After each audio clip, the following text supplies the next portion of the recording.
कलिकाल तुलसी से सठन हटि राम सन्मुख भरत को सिया राम प्रेम पीयूष पूरन होत जन्म भरत को।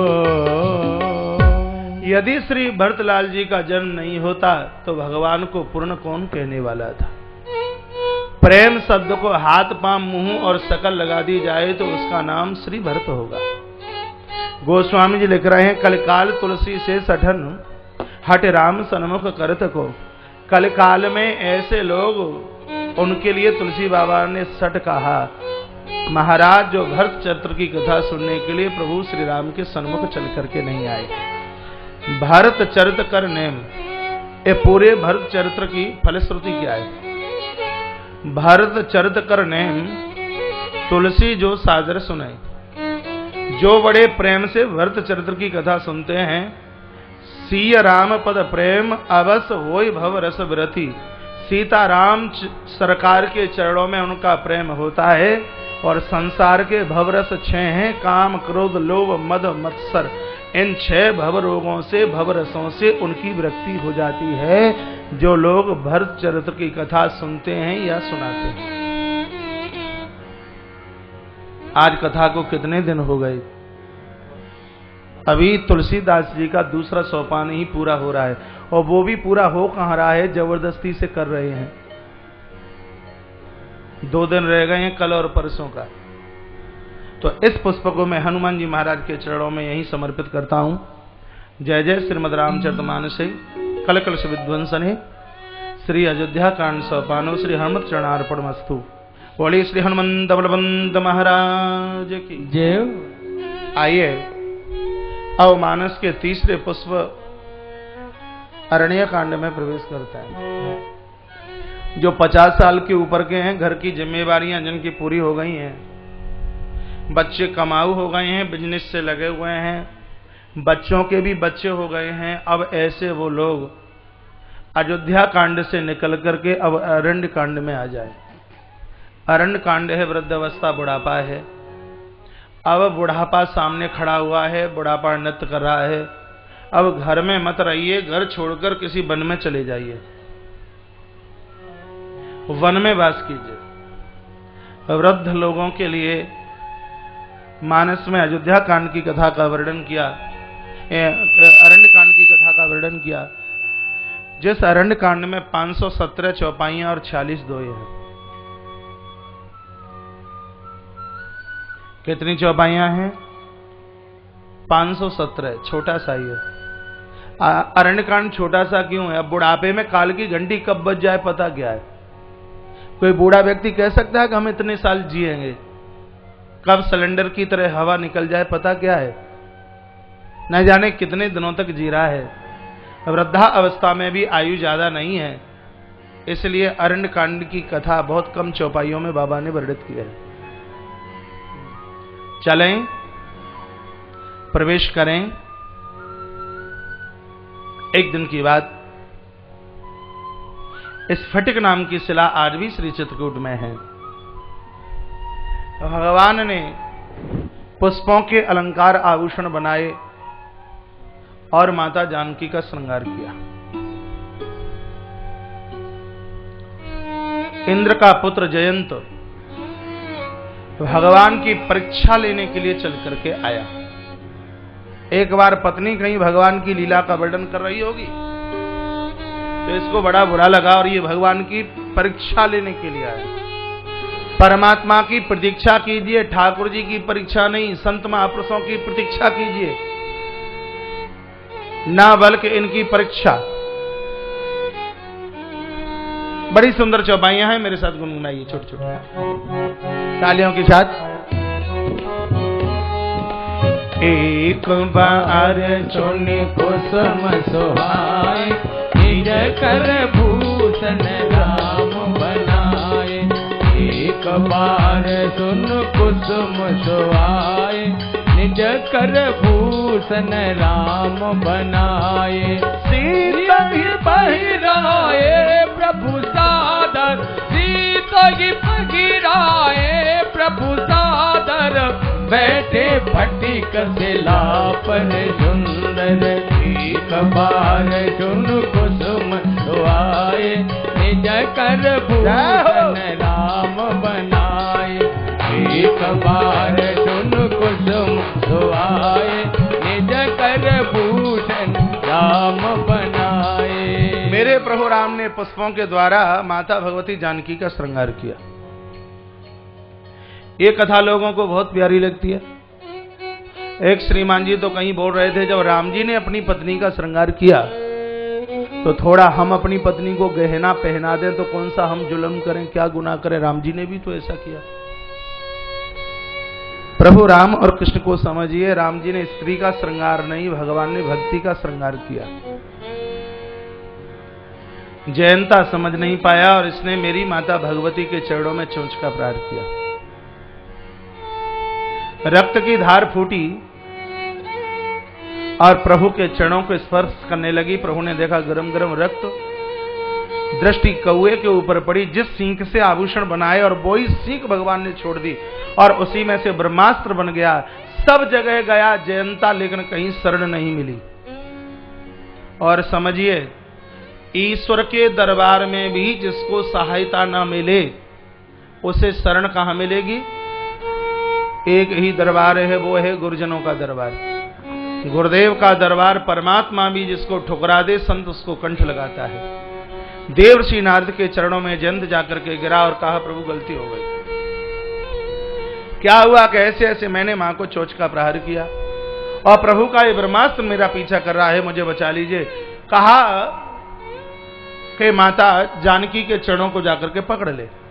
कहा मैया गर्मी, मैया गुस्सा दिखाएगी कि तूने ये गलती क्यों की।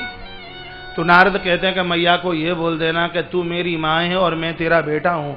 और मैया तू बताइए, जब बेटा माँ का दूध पीता है तो दूध पीते पीते कभी वो दांत भी तो जमा देता है। गलती मुझसे हो गई, मुझे माफ कर दीजिए। और मैया मुस्कुरा करके तुम्हें क्षमा कर देगी और मैया कहेगी कि भगवान के चरण पकड़ लीजिए।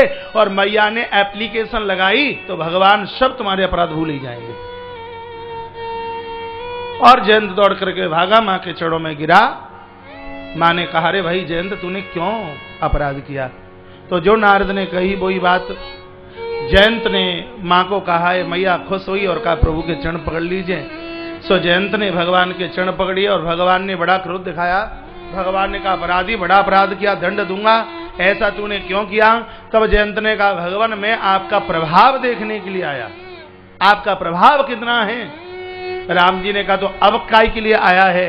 तब जयंत ने कहा, पहले तो मैं आया था प्रभाव देखने के लिए और अब आया हूं मैं आपका स्वभाव देखने के लिए। जो आपके चरणों में आकर के गिरता है उसको आप मारते हो कि उसको आप क्षमा कर देते हो।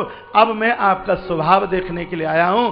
भगवान मुस्कुराए, इसको एक आंख से विदीर्ण किया, इसको क्षमा किया, इसको माफ किया और ये चला गया। तत्पश्चात बड़ी सुंदर दिव्य स्तुति का वर्णन किया। अत्रि जी महाराज के आश्रम पर प्रभु राम पहुंचे। माता जानकी और माता अनुसुईया से मिलकर के दिव्य पातिव्रत धर्म का वर्णन किया है। बेवर के आसपास की माताएं तो भली भांति से पातिव्रत धर्म के बारे में जानती हैं और पूर्व से भी बराबर सुनती हुई आ रही हैं। माताओं के धर्म का मैंने बहुत वर्णन किया, कृपया ये पुरुष भी अपना धर्म समझ लें। जिन घरों में मातृ शक्ति का अपमान होता है उस खानदान में कोई आंसू बहाने वाला नहीं रहता। द्रौपदी का अपमान नहीं होता तो गंधारी के स्वपुत्र नहीं मारे जाते। माता जानकी का यदि अपमान नहीं होता तो 1 लाख पुत्र 1.25 लाख नाती ता रावण घर दिया न बाती। यदि एक नारी का अपमान नहीं होता माता देवकी का तो कंस की स्थिति ये नहीं होती। इसलिए नारी का सम्मान करना सीख लीजिए, मातृ शक्ति का मान करना सीख लीजिए। नारी ने यदि गर्जना कर दी है तो इस दुनिया में कोई बचेगा नहीं। ये वो महान शक्ति है जिसका सामना करना देवताओं के लिए भी बड़ा मुश्किल हो जाता है। माताएं बड़ी मुस्कुरा रही हैं कि महाराज ने आज हमारे मतलब की बात कही है, यदि आज अपने पति को ले आते तो बड़ा अच्छा होता। कल ले आना, द्वारा फिर बोल देंगे। यत्र पूजन्ते नारी रमन्ते तत्र देवता। जहां नारी की पूजा है वहां देव वास करता है। इसका मतलब ये नहीं है कल जगते आप कुमकुम रोली और आरती की थाली लेकर के पत्नी के सामने पहुंच जाएं। का महाराज की कथा में सुन के आए इसलिए हम चरणों की पूजा करने के लिए पधारे हैं। माताओं से प्रेम से आप बोलें, बेचारी के लिए यही बहुत बड़ा मान है, बहुत बड़ा सम्मान है। जहां नारी का मान है, जहां नारी का सम्मान है, कुबेर अपनी दौलत उड़ेर देते हैं, विधाता ब्रह्मा, भगवान शंकर और भगवान विष्णु अपनी दिव्य कृपा का वर्षण कर देते हैं। जहां नारी का मान, जहां नारी का सम्मान है। प्रभु आगे चले।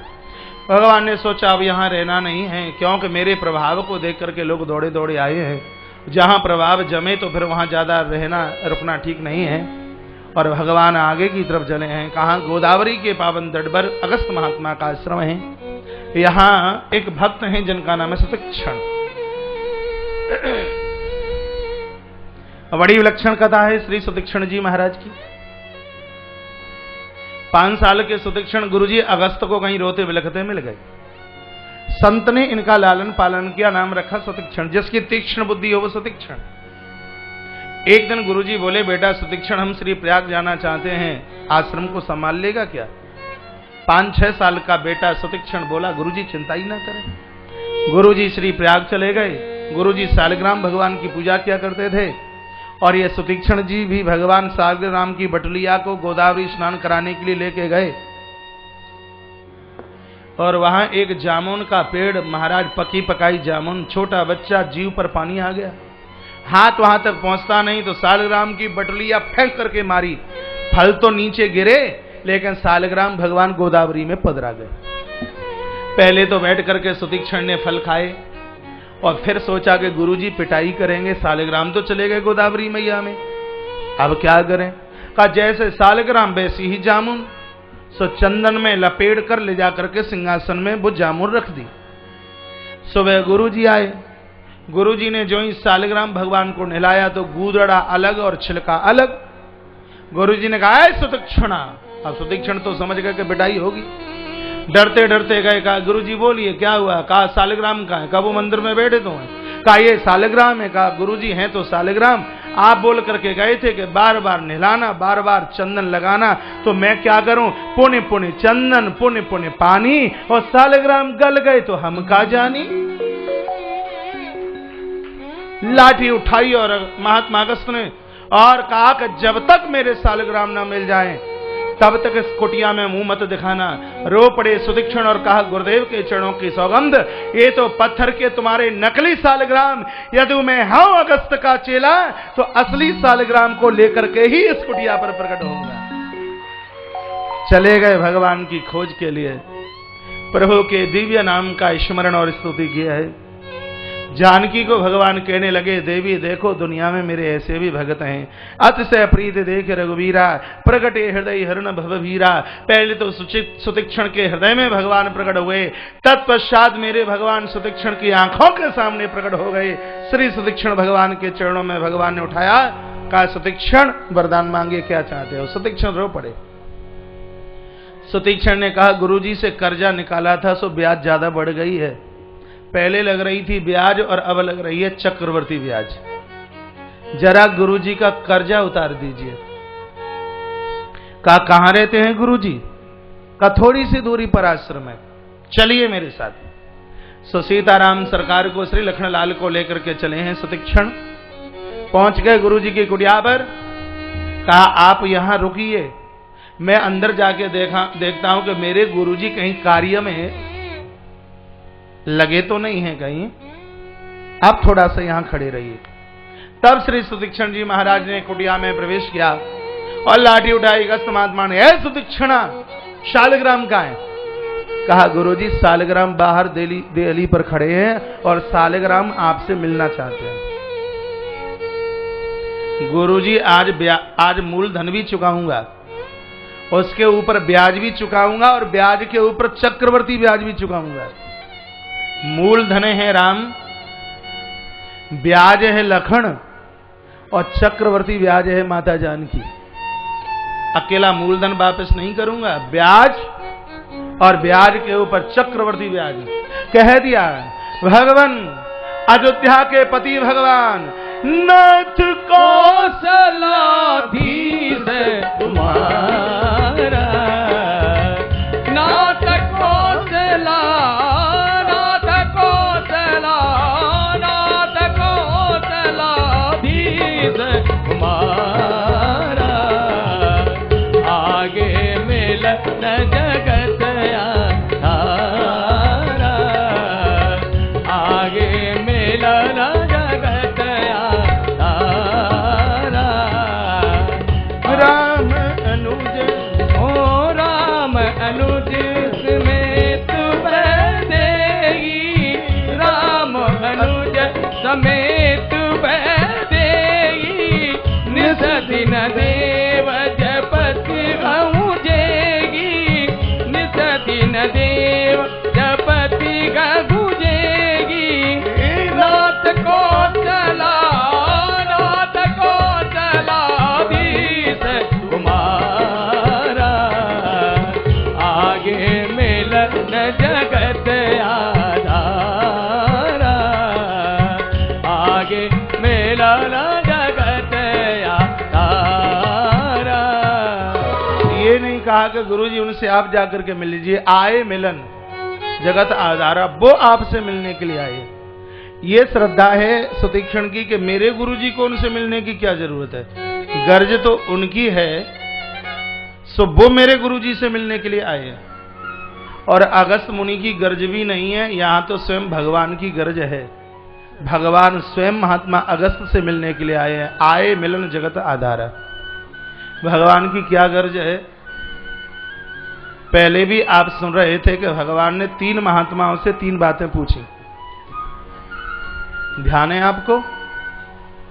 श्री प्रयागराज में भरद्वाज को पूछा चित्रकूट का रास्ता, महर्षि वाल्मीकि जी को पूछा रहने के लिए स्थान, और ये तीसरे महात्मा है जिनका नाम है अगस्त। महात्मा अगस्त से भगवान राम ने पूछी निशाचरों को मारने की विधि। 3 संतों से भगवान ने 3 बातें पूछी। निशाचर कैसे मरेंगे, तो ये गर्ज तो भगवान की थी, इसलिए कह दिया आए मिलन जगत आधारा, प्रभु आपसे मिलने के लिए आए। अगस्त महात्मा दौड़े, प्रभु ने चरण पकड़े हैं, कहा प्रभु आपकी जय हो जय हो जय। आसन बैठने को दिया। राम जी बोले गुरुदेव दुनिया मुझसे मांगती है, लेकिन मैं आपसे मांगने के लिए आया हूं, आप मुझे दे दीजिए कुछ। कहा मांगिए, क्या चाहते हो। कह दिया अब सो मंत्र देव प्रभु मोई, जे ही प्रकार मारो मुनि द्रोही। संतों का भक्षण करने वाले इन राक्षसों को मैं मारूं, आप मुझे कोई मंत्र दे दीजिए। अगस्त महात्मा ने एक मंत्र दिया जिसका नाम है आदित्य हृदय स्तोत्र मंत्र। ब्लड प्रेशर और बाईपास सर्जरी जैसे ऑपरेशनों की जरूरत नहीं पड़ती। जो आदित्य हृदय स्तोत्र का नित्य जप करते हैं, भागवत का गोपी गीत और मानस का आदित्य हृदय स्तोत्र नित्य इसका पाठ कीजिए, हृदय संबंधी कोई बीमारी रहेगी ही नहीं। जब रावण युद्ध में नहीं मर रहा तब प्रभु राम ने इस आदित्य हृदय स्तोत्र का ही पाठ किया। ऐसे रोग को दूर करता है आदित्य हृदय स्तोत्र जो रोग मोह से भरा है, जो रोग राग और द्वेष से भरा है, जो रोग अहंकार से भरा है। अहंकार का प्रतीक कुंभकर्ण, राग द्वेष के प्रतीक खरदूषण और मोह का प्रतीक रावण, इतने रोगों को हटाने वाला ये आदित्य हृदय स्तोत्र।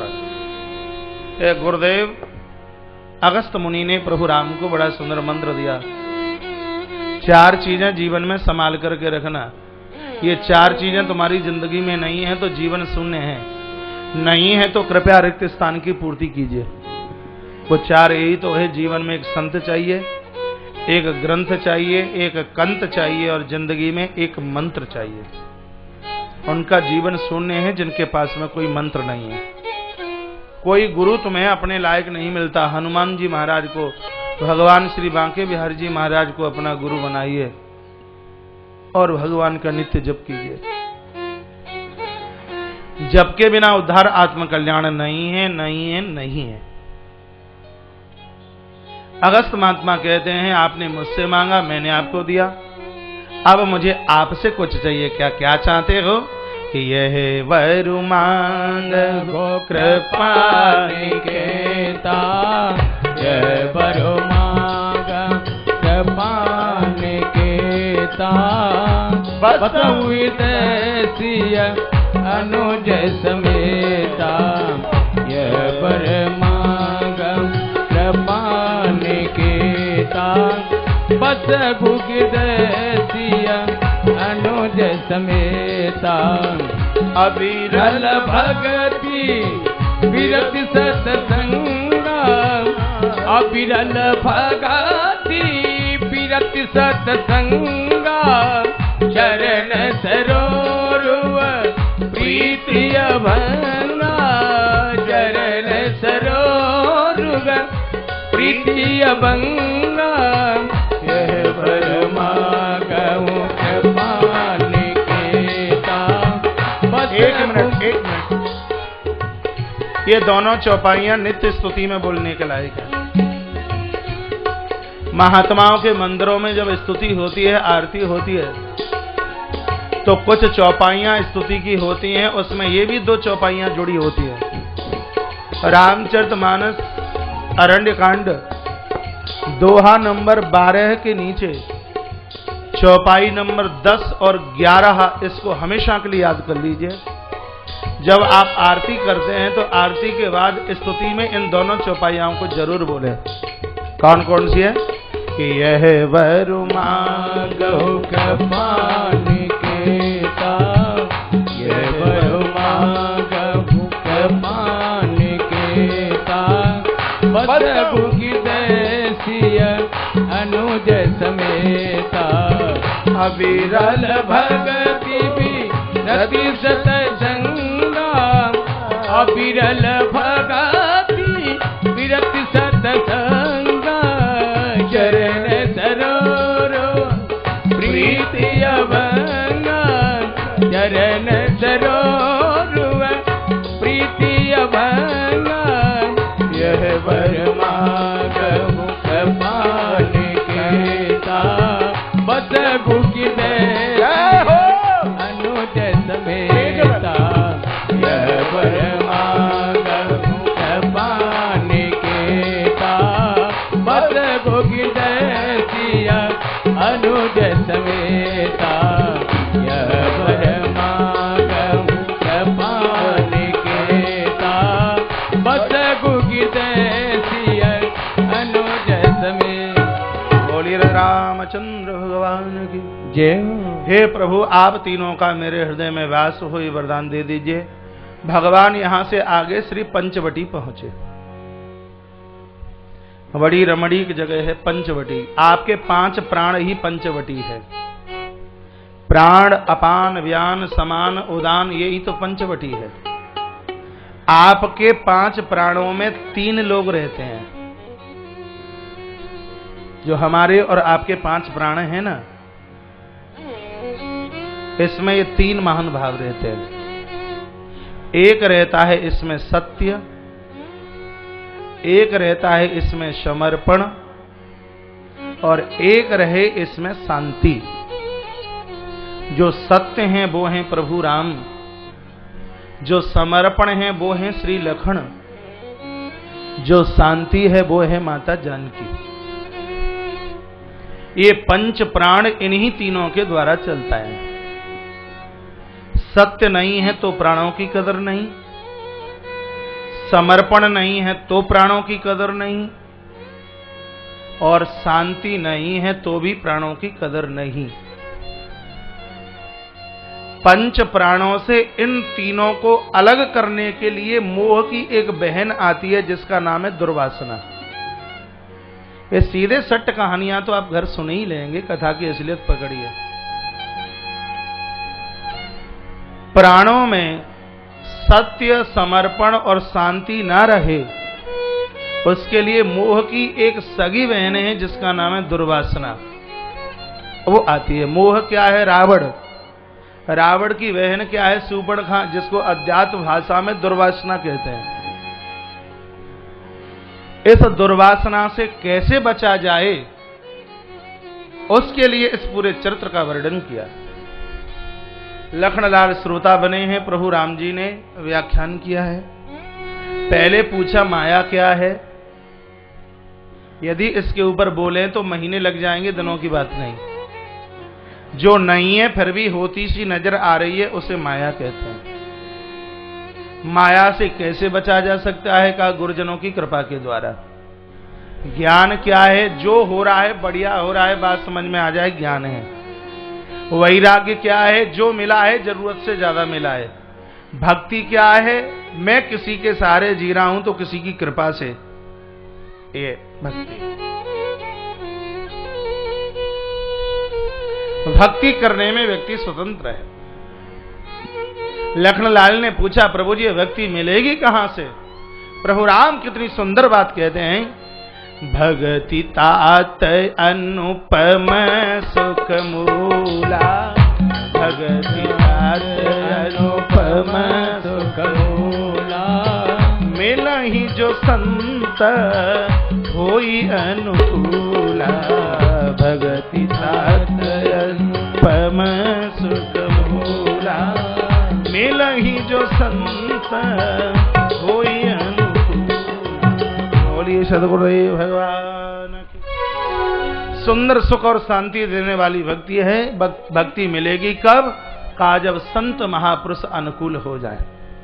सुंदर सा प्रवचन चल रहा था, उसी समय दशकंठ रावण की भगनी, आप जानते हैं, जिसका नाम है शूर्पणखा। शूर्पणखा की परिभाषा जानते हैं आप? जिसके नाखून लंबे और बाल छोटे हों, happy cut, Madrasi cutting.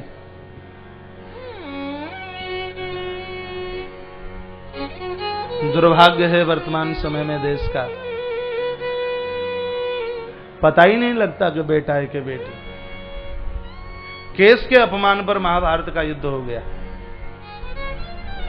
Case के अपमान पर कंस का क्या हुआ ये आप सब जानते हैं। आज माताओं के केसों का अपमान बहुत होता है।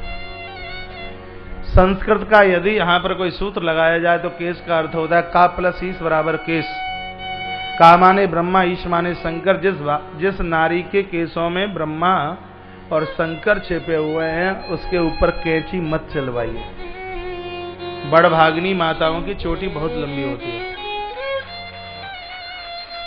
देखो कितनी कंजूसाई से ताली बजी है। शूर्पणखा के नाखून लंबे और केस छोटे हैं। ये परंपरा विदेश की हो सकती है, मेरे हिंदुस्तान की नहीं। यहां तो सबरी की चोटी बहुत लंबी है।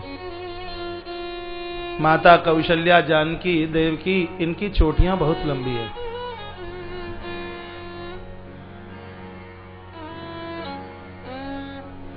ऐसी पोशाक मत पहनिए विकारों का जन्म हो। ऐसा श्रृंगार मत कीजिए कि सामने वाला फिसल करके नीचे गिर जाए।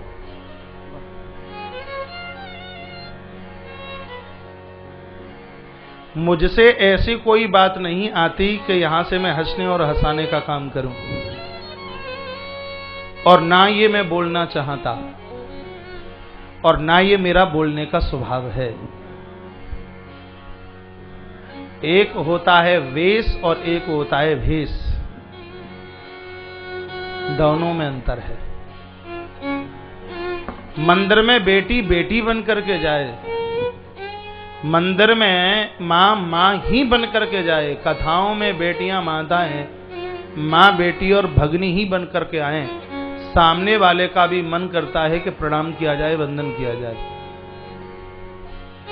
ये धरती विदेश की नहीं है जहां 90 साल की बुढ़िया भी जींस का पैंट पहन के चलती है।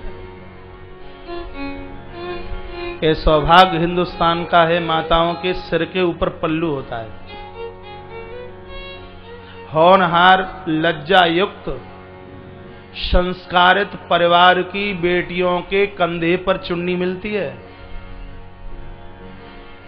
संस्कारित परिवार की माताओं के सिर के ऊपर पल्लू होता है।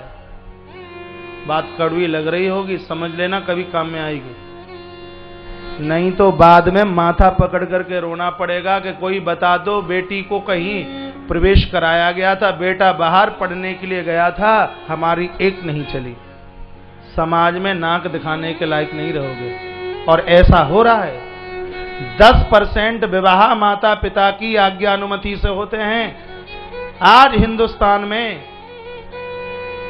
बहुत % में विवाह बच्चों की अनुमति से होते हैं। माता पिता को बोल दिया जाता है कि तुम्हें रहना है कि हमें रहना है, ये बता दीजिए आप।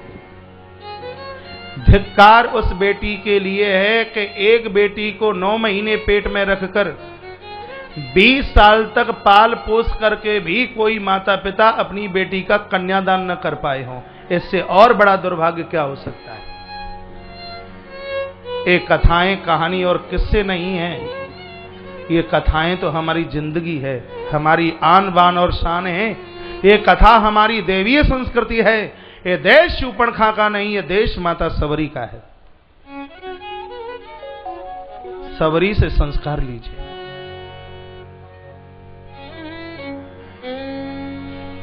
शूर्पणखा भगवान को मिलने के लिए आती है, भगवान बात भी नहीं करते। एक सबरी के जूठे बेर खाते हैं भगवान। ये संस्कार नहीं तो और ये क्या है। आज तो तीर्थों को भी दूषित कर दिया गया, नदियों को दूषित कर दिया गया।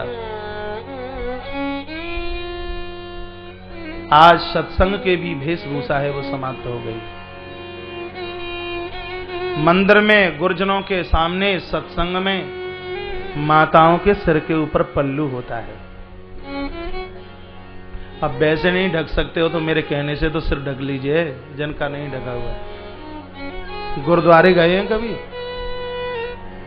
ना गए हो तो जाना, कभी जाना किसी मस्जिद में, वहां की परंपरा और वहां की मर्यादा। शूर्पणखा बन ठन करके सज करके आई है। शूर्पणखा रावण की बहनी, दुष्ट हृदय दारुण दुख आहनी, सर्पणी कहा गोस्वामी जी ने प्रभु राम के सामने।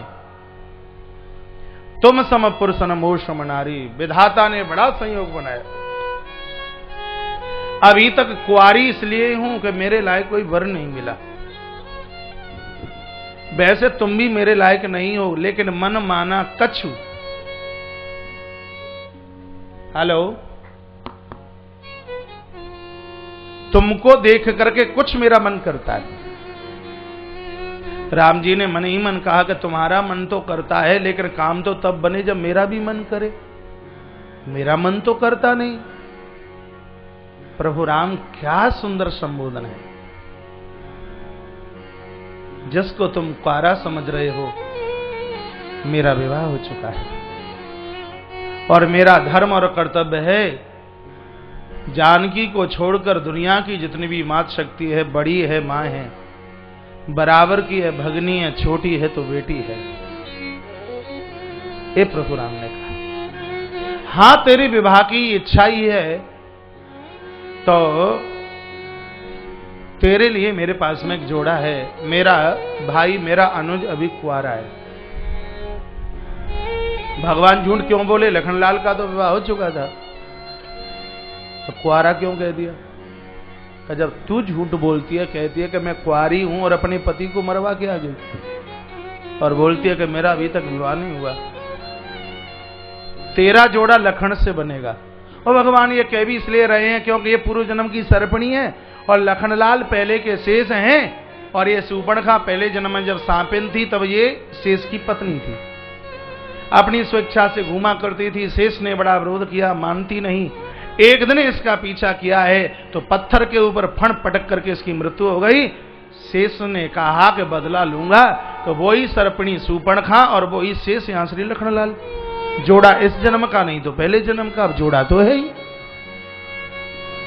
जोड़ा इसलिए भी है कि तेरा पति विद्युत जिह्वा, उसने तेरे भाई का सम्मान नहीं किया तो तेरे भाई ने उसकी गर्दन उड़ा दी।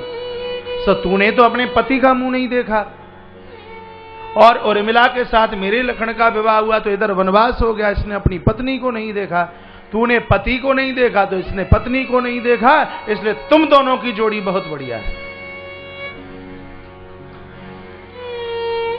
तो चली सूर्पणखा लखनलाल के पास, और लखनलाल बाण घिस रहे थे और कहा एक बार इस सुंदरी से तो बात करो, तुम बड़े सुंदर हो पर हम तुम्हारे साथ विवाह करने के लिए आए। देखिए सूर्पणखा को ये नहीं तो ये सही। बाप रे बाप, राम जी के साथ में बात ना पड़ी तो लखन के पास पहुंची। कहा मेरी सुंदरता तो देखिए। लखनलाल मन में विचार करने लगे कि तू सुंदर तब तक है जब तक मेरा ध्यान नीचे इस बाण के ऊपर है, और एक बार यदि मैंने ऊपर देख लिया तो मुंह के ऊपर नाक रहने वाली नहीं है। बाण घिस रहे हैं और सूर्पणखा से बात करते हैं। कहते सुंदर सुन में उनकर दासा, पराधीन नहीं तोर सुपासा। मैं तो उस नाथ का पराधीन हूं, उनकी सेवा करने के लिए आया हूं, इसलिए मेरे साथ विवाह करेगी तो दासी बनेगी और परमात्मा के साथ विवाह करेगी तो राजरानी बनेगी।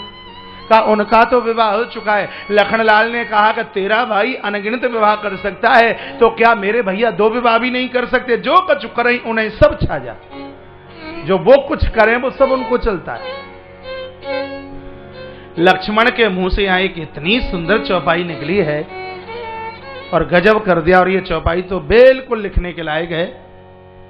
दोहा नंबर 17 के सबसे ऊपर की चौपाई है और लखन के मुंह से निकली ही बात कोई साधारण नहीं हो सकती। चौपाई का अर्थ क्या है? अर्थ पहले बता दूं, चौपाई बाद में बोल दूंगा। सेवक सुख, सेवा करने वाला तो सुख चाहे और भिखारी मान चाहे। सेवा करने वाला सेवक चाहे सुख और भीख मांगने वाला भिखारी चाहे सम्मान, और व्यसनी व्यक्ति बनना चाहे धनवान। शराब पीने वाला, जुआ खेलने वाला व्यक्ति सोचे कि मैं धनवान बन जाऊं, यह संभव नहीं है। और व्यभिचारिणी स्त्री ये चाहे कि मेरी गति हो जाए, यह कभी संभव नहीं हो सकता। सेवा करने वाले सेवक को सुख नहीं मिल सकता, भिखारी को सम्मान नहीं मिल सकता, व्यसनी व्यक्ति को धन नहीं मिल सकता, और व्यभिचारिणी स्त्री की गति नहीं हो सकती। इसलिए लखनलाल बोल रहे हैं। पहले इसको बहुत समझाया, इसके अकल में भेजे में एक बात नहीं आई। क्या कह दिया कि सेवक सुख चह मान भिखारी, सेवक सुख चह मान भिखारी, व्यसनी धन सुव गति व्यभिचारी, सेवक सुख चह मान भिखारी, सेवक सुख जग मान भिखारी, व्यसनी धन सुख गति व्यभिचारी, सेवक सुख जग मान भिखारी, सेवक सुख जग मान भिखारी। बोलिए रामचंद्र भगवान की जय। इस चौपाई का यह अर्थ है, मैंने जो पूर्व में बोल दिया है इसको लिखकर अपनी जेब में हमेशा के लिए सदैव के लिए डाल लेना। फिर प्रभु राम के पास आई, फिर लखनलाल के पास गई, फिर राम के पास आई माइक। तत्पश्चात सूर्पणखा को लगा कि जब तक ये स्त्री रहेगी जानकी तब तक मेरा काम बनने वाला नहीं। भयंकर रूप धारण किया और इसने झपट्टा मारा माता जानकी के ऊपर। राम जी का इशारा लखन के लिए, लखनलाल ने अपना बाण उठाया, सबसे पहले नाक और उसके बाद में इसके कान काट लिए। किसके? बोलते क्यों नहीं? इसका मतलब है कि आप सुन रहे हैं। लखनलाल को किसी ने पूछा कि सूर्पणखा के नाक क्यों काटे, कान क्यों काटे? क्या सुंदर जवाब दिया होगा। लखनलाल ने कहा होगा कि नाक इसलिए काट ली है कि जो अपने पति को छोड़कर दूसरे पुरुष से रिश्ता जोड़े, इज्जत की नाक उसके मुंह पर होनी नहीं चाहिए, इसलिए मैंने इसकी नाक काट ली। तो फिर कानों ने क्या बिगाड़ा, कान क्यों काटे? तो लखनलाल ने कहा होगा कि दो दो कान इसको मिले, यदि इन कानों से ये कहीं जाकर के राम कथा सुन लेती होती तो दूसरे पति से विवाह करने की बात नहीं करती। और जो कान सत्संग नहीं सुनते, खोपड़ी के ऊपर वो कान रखने के लायक ही नहीं है, इसलिए मैंने इसके कान कतर लिए। नाक कान बिन भई कराला, जन श्रव से लगे रुकी धारा। नाक कान कट गए होंगे तो कैसी लग रही होगी, एक बार आंख बंद करके देखना। लग रहा था कि किसी पर्वत के ऊपर से गेरू की धारा छोड़ दी गई हो। रोती रोती अपने भाई के पास में गई। इसके भाई का नाम है खरदूषण। सुपर्णखा दुर्वासना है, खरदूषण राग और द्वेष है। खरदूषण क्या है? राग और द्वेष। जब तक भक्ति में राग और द्वेष रहेंगे तब तक भक्ति में खुशबू नहीं आ सकती। चलिए, खरदूषण को कहा, भैया ऐसी ऐसी बात है। खरदूषण ने कहा कि तू वहां काय के लिए गई? कहा जैसे ही मैं वहां से निकली, उनके पास में एक ऐसी सुंदर सी नारी थी, मुझे लगा था कि ये तो मेरे भैया के लायक है और ये मेरी भाभी बन जाए तो ज्यादा बढ़िया रहे, तो मैं तो तुम्हारी सगाई करवाने के लिए गई। बाहरी सुपर्णखा। छोटे वाले तपस्वी ने मेरे नाक कान काट लिए। 14,000 की फौज साथ में संभालते हुए खर और दूषण युद्ध में आकर के डट गए। निशाचरों के कटक की आवाज प्रभु ने सुनी। लखनलाल को कहा कि जानकी को कंदरा में ले जाइए, निशाचर आ रहे हैं। और मेरे प्रभु ने अपनी जटाओं को संभाला है और चले हैं भगवान। प्रभु ने पहले तो कुछ बाण चलाए और फिर ये सोचा है कि इतने निशाचरों का सामना तो करना बड़ा मुश्किल हो जाएगा। तब तक खरदूषण ने प्रभु को देखा और क्या कहा, जद्यपि भगनी कीन करूपा बदलाएग नहीं पुरुष अनूपा। भले ही तुमने हमारी बहन को कुरूप किया, लेकिन इतने पर भी तुम मारने के लायक नहीं हो। हमारा कहना तुमसे इतना है कि हमने ये सुना है कि तुम्हारे पास में कोई स्त्री है, अपनी स्त्री को हमें दे जाओ और अपने प्राण बचा करके भाग जाइए। भगवान कहते हैं, रिपु बलवंत देख नहीं डरही, एक बार काल उत्सम लरही। ये क्षत्रियों की आन बान और शान, रघुवंशी कभी भी युद्ध से पिंड दिखा करके नहीं भागता। तुम जैसे मृगों को तो हम खोजा करते हैं, आइए बाजुओं में ताकत है तो सामने महाराज युद्ध करने के लिए आए। गजब की बात यह थी कि जितने निशाचर थे उतने ही राम बन करके तैयार हो गए। ये राक्षस ही राम के रूप में भगवान ने अपनी दिव्य लीला कर दी। आश्चर्य की बात यह थी, एक को एक ही राम नजर आ रहा था। यदि दो राम नजर आ जाते तो सब गड़बड़ हो जाता। भगवान ने किसी को मारा ही नहीं, एक दूसरे को राम समझकर इन्होंने एक दूसरे के ऊपर हथियार छोड़े और निशाचरों का कटकहे महाराज समाप्त हो गया। इसका मतलब है कि भगवान किसी को नहीं मारता, ये लोग अपने कर्मों के द्वारा ही मर जाते हैं। कर्मणा जायते जंतु कर्मणैव निलीयते। तत्पश्चात प्रभु तो अपने स्वस्थान पर आए हैं और ये रोती रोती रावण के पास गई। बहन के नाक कान न देखे रावण ने पूछा क्या हुआ है। पहले तो इसने जाय सुपर्णखा रावण प्रेरा, पहले तो कुछ इसने सत्संग की बातें सुनाई है और तत्पश्चात रावण ने कहा तो तू खरदूषण के पास नहीं गई, कहा उनकी मारणता हो गई। रावण हिल गया। रावण को लगा कि अब नहीं मैं बच सकता, क्योंकि खरदूषण मोई सम बलवंता, बिना ही कुमारे बिन भगवंता। परमात्मा के बिना उन्हें कोई मार नहीं सकता। लगता है कि धरणीधर का अब अवतार हो गया, बस अब हमारा अंत है। करूं तो करूं क्या, भजन कर नहीं सकता क्योंकि तामसी अन्न से बड़ा हुआ हूं। उद्धार कैसे हो? रावण कहता है कि जानकी है भक्ति, भक्ति माता का हरण करूंगा, भक्ति मैया का हरण करके लेके आऊंगा तो वैरागी लखन परमात्मा राम ये दोनों जरूर पधारेंगे और जहां ये तीनों होंगे तो पापी रावण का भी उद्धार हो जाएगा। ऐसा विचार करता हुआ ये एक याचक भिखारी का विष बनाने की तैयारी करता है। उससे पहले ये मामा मारीच के पास गया। रावण के मामा जी मारीच रात के 12 बजे पहुंचा। जो कभी ना आया हो और आधी रात को चल पड़ा हो, दाल में काला है, दाल में काला ही नहीं, दाल ही पूरी की पूरी काली है। बोलिए भांजे कैसे आना हुआ? कहा मामा जी ऐसी ऐसी बात है, तुम्हारी भांजी सुपर्णखा के नाक कान एक तपस्वी ने काटे और मैं उनकी पत्नी का हरण करना चाहता हूं, इसलिए सोने का मृग बनकर उनकी कुटिया पर पहुंच जाइए। मारीच ने कहा कि हम तुम्हारे मामा लगते हैं, थोड़ा कुछ हमारा भी अनुभव ले लीजिए। रावण ने पूछा मामा जी तुम्हारा क्या अनुभव है? मामा जी ने कहा कि सुनिए, एक बार मैं विश्वामित्र की यज्ञ में व्यवधान करने के लिए गया तो इसी राम ने मुझे ऐसा बाण मारा, 7 योजन गयो सागर पारा, बिनु फण बाण राम ते ही मारा। 7 योजन गयो सागर पारा, 100 योजन दूर समुद्र के तट पर गिरा हूं। एक एक हड्डी टूट गई है। जब खड़े होकर के इधर उधर देखता हूं तो मुझे सीताराम सरकार ही नजर आते हैं। मेरा निवेदन है कि साक्षात परमात्मा है, इनसे बैर मत कीजिए, चरण छू लीजिए, आशीर्वाद लीजिए, जिंदगी पर्यंत आने वाली पीढ़ी भी लंका का राज करती रहेगी। चंद्रहास नाम की तलवार रावण ने उठाई और कहा मामा जी द्वारा से बोलना। क्या कहा? सो मामा जी थर थर बेरिए की तरह कांपने लगे। ये तलवार दिखाई देती है?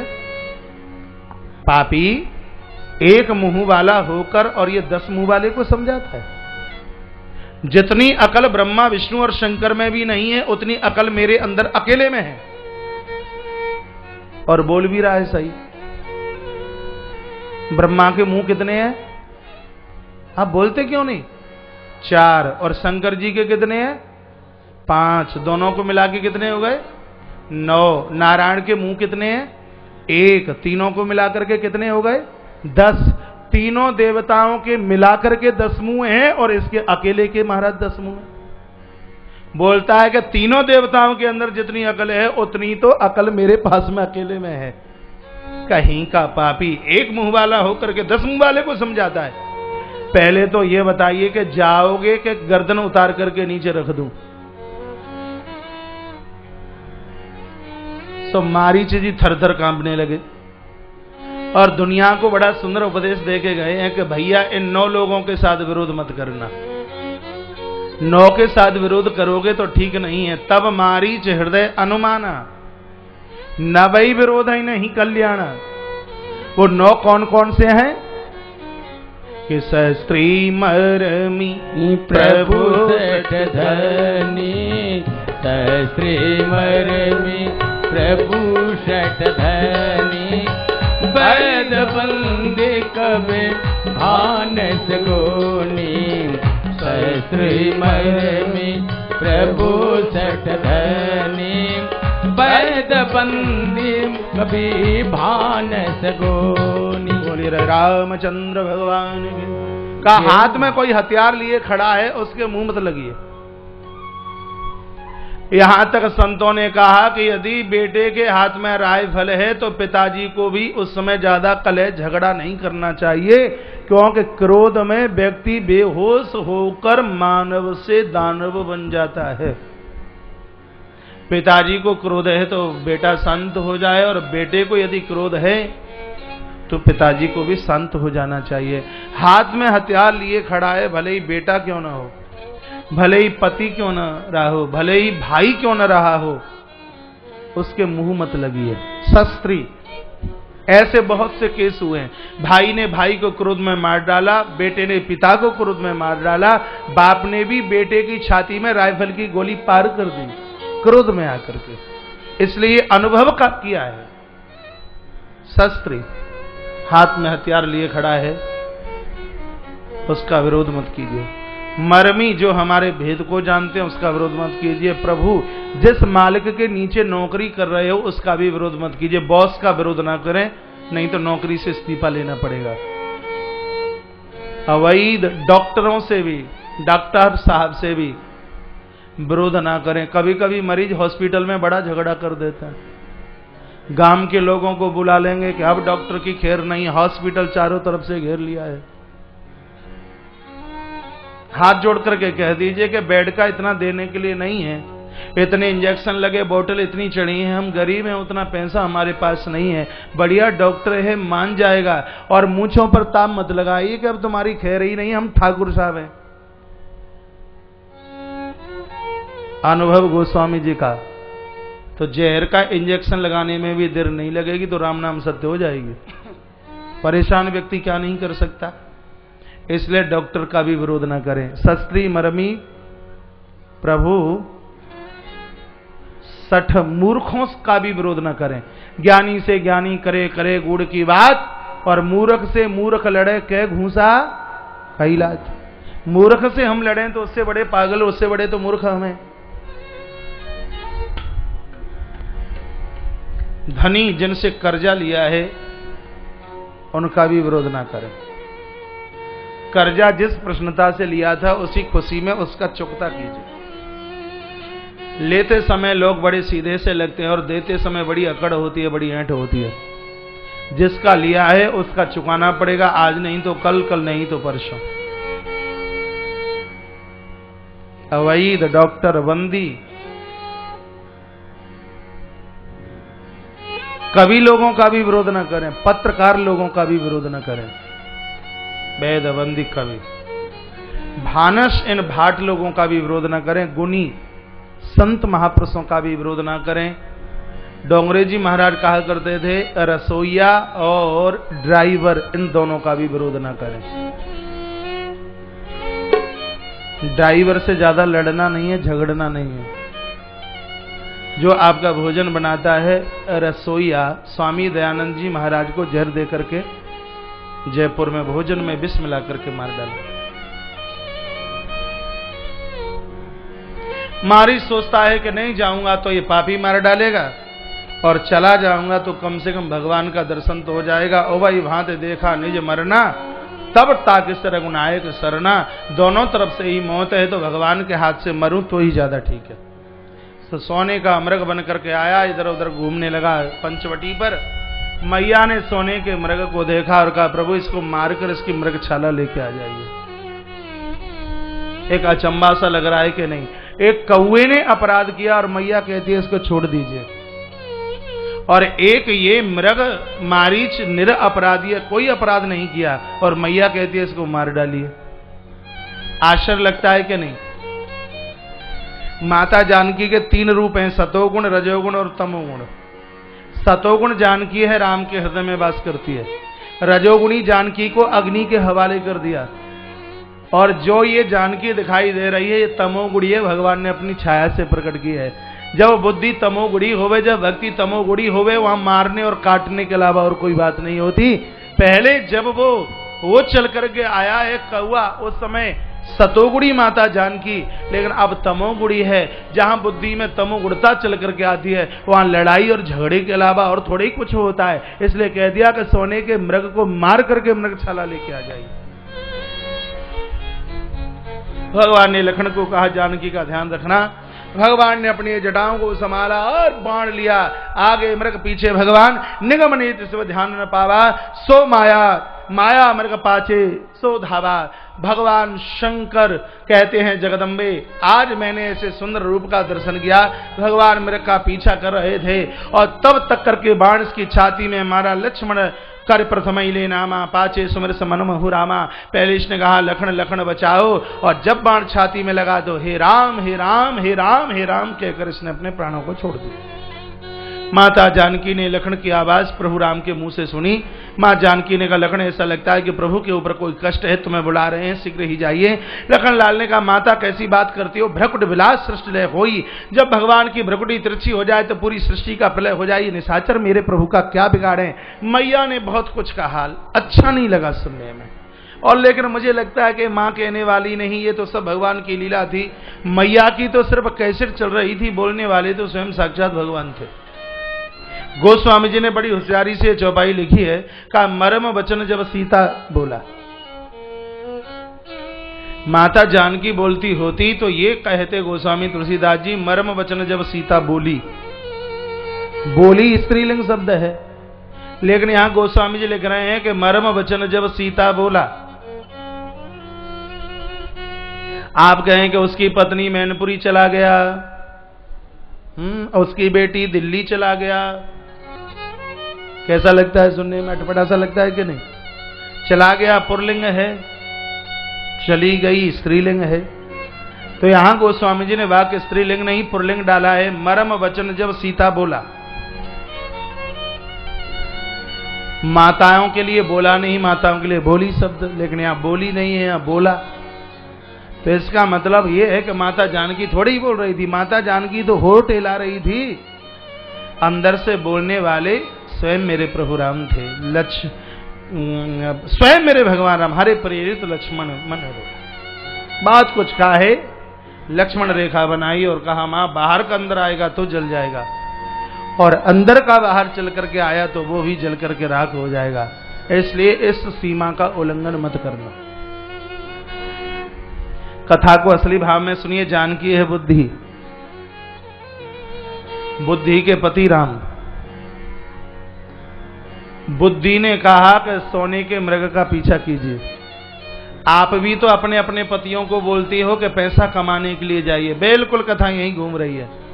बुद्धि कहती है कि पैसा कमाने के लिए जाइए, तो पंचवटी 5 प्राणों में से पहले तो ईश्वर सत्य को निकाल दिया बुद्धि ने, उसके बाद समर्पण को भी निकाल दिया, दोनों खिसका दिए गए।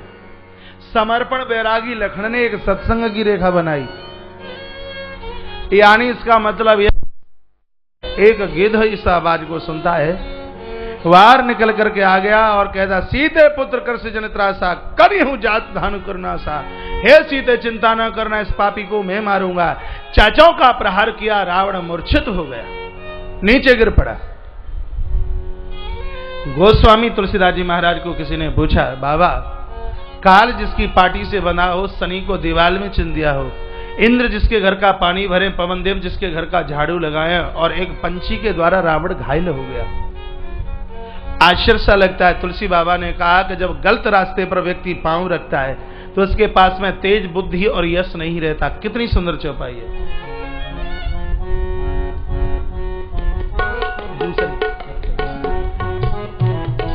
गाइए, गा क्यों नहीं रहे? चौपाई आती नहीं क्या?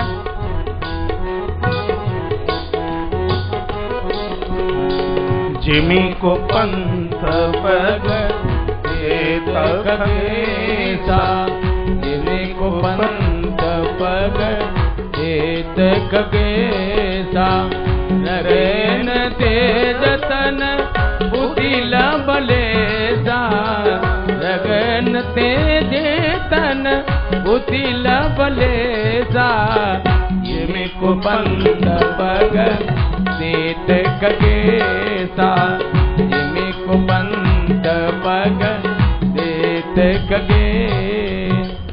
गलत रास्ते पर पाम रखोगे तो रही न तेज बुद्धि लवलेसा, किंचित मात्र के लिए तेज बुद्धि और यश रहेगा नहीं। गोस्वामी जी ने तो रावण को स्वान कहा। जैसे स्वान इधर उधर डकैत के चोर के पाम कितने होता है, ऐसे चला। आज मूर्छित हो गया, होश में आया, तलवार निकाली इसने और जटायु के इसने केसों को छांट दिया।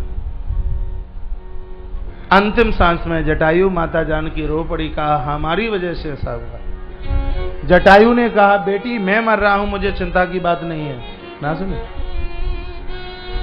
मैं मर रहा हूं, मुझे चिंता की बात नहीं है। मेरी आंख में आंसू इसलिए हैं कि इस पापी को इसके पाप का दंड नहीं मिला। लेकिन बेटी तब तक मैं प्राण नहीं छोड़ूंगा जब तक ये समाचार मैं प्रभु राम को न सुना दूं। बिलखती हुई माता जानकी उठा के लेके चला गया। प्रभु राम मारीच का उद्धार करके आए। लखन रास्ते में मिले और कहा लखन तुम यहाँ कैसे? लखन रो पड़े, पूरी बात बताई। राम जी ने कहा लखन मुझे ऐसा लगता है कि कुटिया सुनी है, जानकी का हरण हो गया। प्रभु कुटिया पर आए ही खग मृग ही मधुकर श्रेणी, तुम देखी सीता मृग लेनी। भगवान एक सांसारी लोगों की तरह रोने लगे। वृक्षों से लिपट लिपट करके प्रभु रोए हैं। ऐसा भगवान ने क्यों किया? कथा आती है मिथिला की देवियों ने कहा भगवान हमें स्वीकार कीजिए। राम जी ने कहा ये तो संभव नहीं है, वनवास मेरा होगा, तुम शरीर छोड़ो, वहां के वृक्ष बन जाओ और उस समय मैं तुम्हें छूते छूते आगे निकल जाऊंगा। वही मिथिला की देवियां वृक्ष रूप में प्रकट हुई हैं। इनके उस वरदान को पूरा करने के लिए भगवान छूते छूते रोते रोते आगे की तरफ निकल गए। आगे रास्ते में अधूमृत जटायु मिला। भगवान अपनी 13 वर्ष की जटाओं से जटायु के रक्त को भगवान पोंछने लगे। प्रभु ने कहा कि स्तुति किसने किया? पूरा समाचार सुनाया। भगवान रो पड़े हैं।